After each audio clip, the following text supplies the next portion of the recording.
Hello এবং স্বাগতম।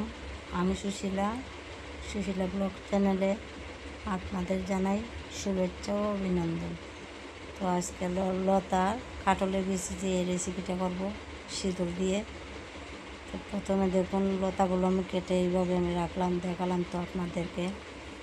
আর কাঁঠালের বীজগুলো এইভাবে লম্বা লম্বা করে কেটে আমি প্রথমে সিদ্ধ করে নেব। তো দেখুন আমি সিদ্ধ করে নিলাম। বীজগুলো খুব ভালো করে সিদ্ধ করব। এদিকে লতাগুলো ভালো করে ধুয়ে রাখলাম। আর কড়াইয়ে আমি জল দিয়ে অল্প ফুটিয়ে নিলাম আর লতাটাকে দিয়ে দিলাম। তাই লতাটাকে একবার আমি ফুটিয়ে নিব।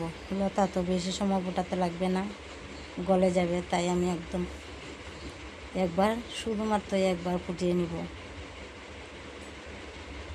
আমার লতা ফুটানো হয়ে গেছে। আর দেখুন আমি কাঁঠালের বিচিগুলো সিদ্ধ করে আমি লবণ আর হলুদ দিয়ে এভাবে তেলে ভেজে নিলাম। আর এদিকে লতাটা সম্বাস দেওয়ার জন্য আমি একটা রসুন কুচি করে কাটলাম। আর দেখুন সিঁদুরটা ভালো করে ধুয়ে আমি রাখলাম। এই সিঁদুর লাগবে লতার ভাজির মধ্যে, একটু সিঁদুরটা বেশি দিলে খুব ভালো হয়, তাই আমি বেশি দিলাম। আমার কাঁঠালের বীজগুলো ভাজা হয়ে গেছে, আমি তুলে নিব। তো দেখুন তুলে নিলাম। এই কড়াইতেই আমি তেল দিয়ে দিব। তেল তো কিছুটা আছে, আর অল্প তেল দিয়ে দিব।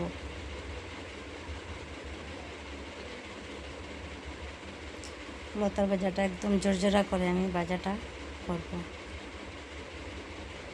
লতা একদম গলে গেলে খুব ভালো লাগে না, পিছলা লাগে, তাই আমি জর্জরা করে ভাজিটা করব। দেখুন কড়াইতে তেল দিয়ে দিলাম আর রসুন কুচিগুলো দিয়ে দিলাম। রসুন কুচিগুলো আমি ভালো করে ভেজে নিব লাল করে।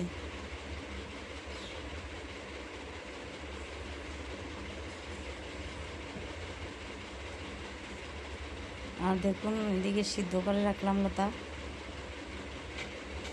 আমার হাফ সিদ্ধ হয়েছে। এখন আমি সম্বাস দেওয়ার পরে আমার লতাটা ভালো করে সিদ্ধ হবে, ঢাকা দিয়ে রাখবো।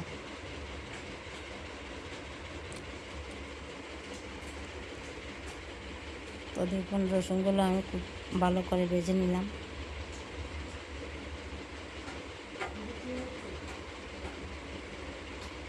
খুব সুন্দর করে লাল লাল করে ভেজে নিলাম।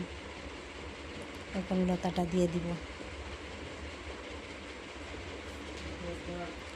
আমার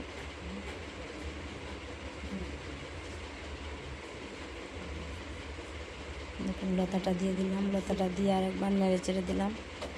আমি স্বাদ অনুযায়ী লবণ আর হলুদ দিয়ে ঢাকা দিয়ে আমি লতাটাকে পুরা সিদ্ধ করে নিব। আগে তো হাফ সিদ্ধ হয়েছে। তো দেখুন স্বাদ অনুযায়ী আমি লবণ দিয়ে দিলাম। আমার লতার ভাজিটা একদম ঝরঝরা থাকবে, একদম গলবে না। লতা গলে গেলে একদম পিছলা লাগে, ভালো লাগে না।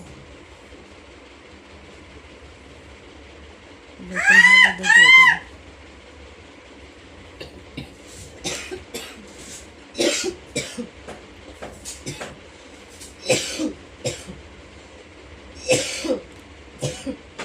হলুদ দিয়ে লবণ দিয়ে আমি ভালো করে আরেকবার নেড়ে চেড়ে দিলাম আর ঢাকা দিয়ে দিলাম। এভাবে ঢাকা 2-3 বার ঢাকা দিয়ে আমি ভেজে নিব।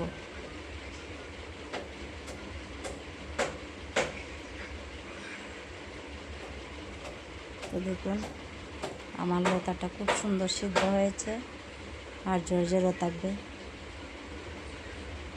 কোনো হয়ে গেছে, আমার খুব সুন্দর সিদ্ধ হয়েছে, একদম সফট হয়েছে। হালকা হাতে নাড়াচাড়া করব যাতে ভাজাটা না ভাঙে যায়। তাই আমি কাঁঠালের বিচিগুলো দিয়ে দিলাম।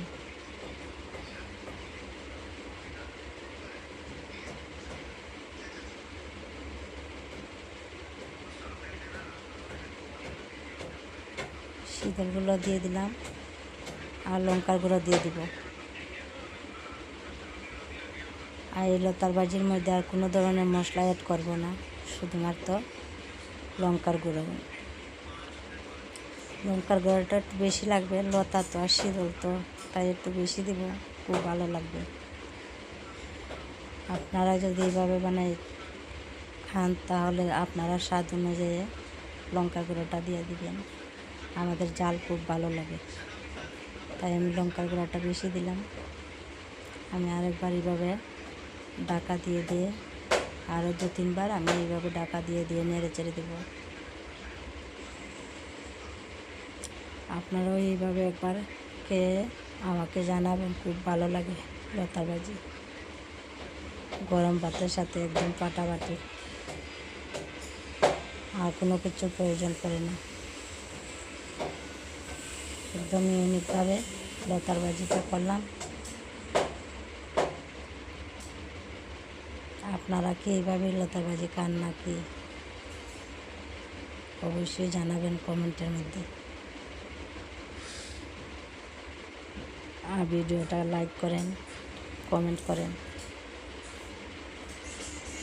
আপনাদের সাথে আমার রান্নাবান্না শেয়ার করা আমার খুব ভালো লাগে, তাই আমি আপনাদের সাথে শেয়ার করি আমার রান্নাটা।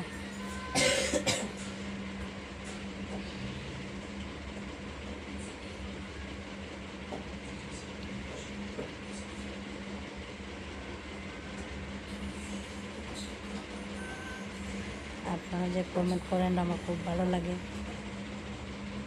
যতজনে সাপোর্ট করছেন অসংখ্য ধন্যবাদ। এভাবে আমার পাশে থাকবেন। তো দেখুন আমার লতা ভাজিটা হয়েই গেছে, আরও 1-2 বার নাড়াচাড়া করে দেব।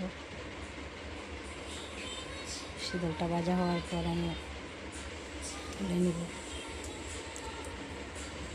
এখন খুব সুন্দর হয়েছে ভাজিটা, একদম লতাটা গলেনি আর জলও অ্যাড করবো না, একদম ঝরঝরে থাকবে। লতা ভাজি যত ঝরঝরে থাকবে তত খেতে কিন্তু দারুণ লাগে।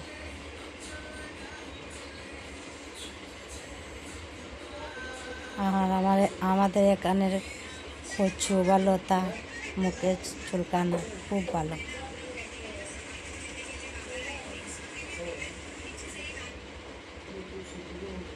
তো যদি ভালো লাগে লাইক কমেন্ট শেয়ার